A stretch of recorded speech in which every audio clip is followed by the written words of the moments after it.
Hello, everyone. Welcome to Cinema Savvy and welcome to another review, one of the last of the year that we're going to be going through on the channel.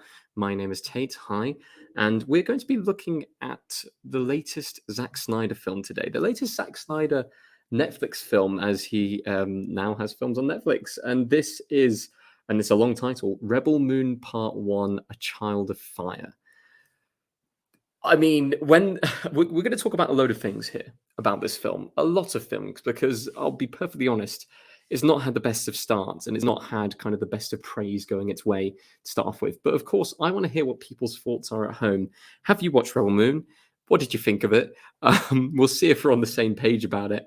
It'd be great to create a discussion, so please comment below. And of course, remember to like, share, subscribe, do all of the other things over there as well. So, let's get into it. I'll put the socials up towards the end because I really want to get into the meat of this to start off with, and we'll start off with the plot synopsis here, which is when a peaceful settlement on the edge of a distant moon finds itself threatened by the armies of a tyrannical ruling force, a mysterious stranger living amongst its villagers becomes their best hope for survival. It's a very basic plot, and I'm pretty sure the origins of this film were that Zack Snyder wanted to make his own Star Wars. He was told, no, you can't make your own Star Wars, so he went and made his own Star Wars. And I mean, Zack Snyder is a director that I respect to a point. There are some of his films which I really, really have enjoyed from the past, tend to be his older films. So I'm talking Watchmen, I'm talking 300, ones which bring such a unique aesthetic style that work for kind of the fiction that has been spun, for what is happening on screen. It works all together in that way. And I think Watchmen's been receiving a lot of recent praise. I can't remember which director, but some famous director went and said, oh, it was his favorite kind of superhero film of all time. And I really enjoy Watchmen. I think it's a fantastic film. And yeah, I feel like Zack Snyder, over the years, he's garnered an interesting reputation. You can definitely tell his style from all of the films that he's done. We're talking about his ventures into the DC extended universe, where he's done a couple of films, some which he says that he had creative control over and then gained creative control through his own kind of Snyder cut of the Justice League, which I believe was the last film before this. No, he's done Army of the Dead, or was it Army of Thieves, and other weird side projects past that. But he's one of those directors where I sometimes enjoy his films, but a lot of the time I'm not a big fan. I'm not a big fan of the way he presents his films. I'm not a big fan of what he does to his characters. And I feel like, especially with the Justice League thing, it was great that he was able to push to regain control over the film that he wanted to put out. And you can tell massively that there is a big difference between the original cut of the Justice League and then the 4-hour-long Snyder cut. And even though I didn't really like it, I can definitely tell that it's an improvement. I can definitely tell that at least his creative vision is out there.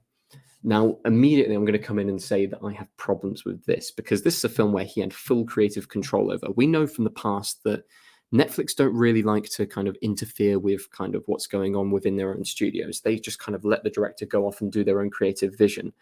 And interestingly enough, already, I mean, we've seen it from kind of the relationship that's been built up between, Noah Baumbach with the various different films that he's put out with Netflix. We look at it with the case of David Fincher recently going in and having a few films done through Netflix and having his own creative visions put onto the screen. With Zack Snyder, not only has he, I mean, this film came out and is immediately panned. It's going to be split into 2 parts, and then there's multiple sequels planned past that, which, I mean, it's very it's encouraging that hey, you've got good motivation, you think you're going to make loads of these films. I don't think he's going to make loads of these films, but we'll see how it goes. But before the release even came out, or as the release was coming out, he'd already said, this isn't my final creative vision, I'm going to make my own cut of it. And it's like, this is your own cut. You have full creative control here. You're directing, you're writing, Christ, you're even doing the cinematography. Like, this is your film. You can't immediately go and say, hey, my fans, look, I'm going to do a director's cut of this. You're the director, it's your cut. Absolutely maddening that he would make such a comment. And I feel like this is where this film falls down massively. straight away is that it is too Snydery for itself to be anything else. It absolutely is style over substance, and this film has zero substance. The characters are boring. The characters are so bland and so generic, and the plot is so generic as well. And the film has no time to breathe. It has no time to for you to actually get behind it or wrap your head around it. All the scenes look nice, but realistically don't even look that nice. They're just there. They just happen. And like everything's in slow motion for some strange reason once again. And sometimes with Snyder, I understand the slow motion shots. It looks cool, thinking back to 300, the This Is Sparta moment and stuff like that. But one of the first scenes of this film is, our lead character picking up some gravel in slow motion.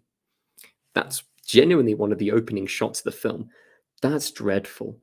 That's bad. That doesn't get me on board. It is his style whacked up to 10, and it just doesn't work for this film. Absolutely doesn't work for this film. I'm going to go through the characters now because, like I said, there are actual characters in this film, believe it or not. Our lead character is Cora, played by Sophia Patella, who I've known from a few different films. She's starting to kind of gain a bit more of a presence in Hollywood and stuff like that, and I respect her as an actress. One of the most scathing reviews I've read so far for Rebel Moon was something that said that Cora as a character is a bit grumpy, a bit moody, kind of has that resting face, all the time, and wears a cape. And the only character development she has in the entire film is at one point she loses the cape. Ouch. As a lead character, she has no charisma. She's not a likable character. And as you learn from her backstory, like, sure, like she was with the baddies and now she's with the goodies or whatever is going on because the plot doesn't really make much sense. It's so boring. Her character is just has no development at all. All of her line deliveries are really wooden. And I know she can act 'cause I've seen her in other things and she's been fine in it. But it's just yeah, it doesn't come off well in this film, and you need a lead character that has some form of enthusiasm of some sort. Otherwise, it just ends up being a 2 hour just bland fest, and that's what it is. And seeing as half of it's in slow motion, it's like, wow, you cut all of that out, you probably got an hour and a half film, and for some strange reason, I'm looking at my watch every 10 minutes going, when's this going to end? When's this going to actually get interesting kind of thing? And I mean, it says it in the title. It's part one of two or possibly more. So you can't call it a slow burn because there's nothing to burn. We get to the end of part one and not really much has happened. And I don't really care about the characters enough to kind of want to watch part two. And I feel like a lot of people are going to actually have to be motivated to watch part two. I don't think there's going to be many people who actually are motivated to watch part two. It's really not that, it's not good enough to warrant a part two. Should have made the same way that Star Wars, when Star Wars was made, they made it. They didn't have any idea that they were going to make sequels or anything like that. They just made a cool film. And the issue nowadays with cinema and things like this is they're making these films, and Zack Snyder's like, "Oh, I'm going to go make a Star Wars." He didn't make a Star Wars. He made a film that's pretending to be Star Wars, and because of that, it's just it's not the same thing. Doesn't have the same kind of enthusiastic characters, the amazing roster, the style of the film. It doesn't have the score behind it. It doesn't have anything. It's just nothing. This film is crazy. Anyway, let's introduce the rest of the cast. So we've got people in there like Jenna Malone, Jimon Honzao, Michael Heisman. You've got Ed Skrein, who plays a very interesting villain in the film, at least. He has a bit of charisma. He hits people with a stick. That's pretty interesting. He's definitely, based off, historical characters in the same way that, the stormtroopers were and stuff like that. We've got Charlie Hunnam's in the film at some point, and as an actor, I don't really rate Charlie Hunnam. I can't think of a single role that I've enjoyed him in realistically. I haven't watched Sons of Anarchy, but it's one of those where I'm not a massive fan of him as an actor. I think he's very bland in a lot of performances, and actually in this performance, it's exactly what I expected from a Charlie Hunnam role. It's almost as if he was perfectly cast for it. It just completely suits his acting style down to a T. I mean, there was a bunch of extra star kind of roles and stuff like that, like extra side characters and everything like that. You got Bayduna in there, who I know from Cloud Atlas and other Wachowski projects. I mean, you got Sir Anthony Hopkins, probably the most recognizable kind of face out of this entire cast of characters. And he's a robot. You hear his voice, that's it. And I didn't even recognize that it was his voice until I went onto the credits and was like, oh, he played the robot. Interesting. Okay, that makes sense. That's fine. But yeah, the fact that your most famous person in the role isn't even actually, on screen is absolutely crazy. Let's talk about the aesthetics of this film because it's all over the place. It's like there's a permanent sunset they're going with this film, or like a permanent kind of weird glow that they've got throughout the entire film. It's kind of somewhere between post-apocalyptic Blade Runner, but also not quite nighttime yet, kind of thing. And I mean, it's trying to play off the whole kind of binary sunset thing. It just doesn't work. It's just everything in this film is just pretending to be what it was initially pretending to be in the first place, but it just doesn't work. A lot of the things in this film just don't work. And it drove me mad watching this. And I sat down and I was like, I'm going to sit here. I'm going to watch this film. I'm going to go through it. I've heard the bad reviews. Maybe it's not that bad. It's bottom 5 of the year for me. It really is. It just doesn't excite me in any way, shape, or form. And even thinking and looking ahead to, part 2, which is coming out in April, I'm not excited to see it. I'm not going to be like waiting, on cliffhanger, like, oh wow, it's going to be amazing part 2. No, like I'm tempted to actually actively avoid it, and I do like completing things, and this is just something that just doesn't excite me to complete, which is crazy. I mean, he's a well-known director, a well-loved director. He's got a massive fan base, and even then, I don't think his fan base can save this film. Like, it's just not savable in that sense at all. I don't really know what else to say. The music in this film blends into the background. The action in this film, there are a few sequences, and it kind of blends together quite weirdly. Like you've got I don't know, the bar fight, the Griffin sequence. You've got the weird spider sequence with the things that definitely are lightsabers but aren't called lightsabers, the glowing sword things. Then you've got the final fight towards the end.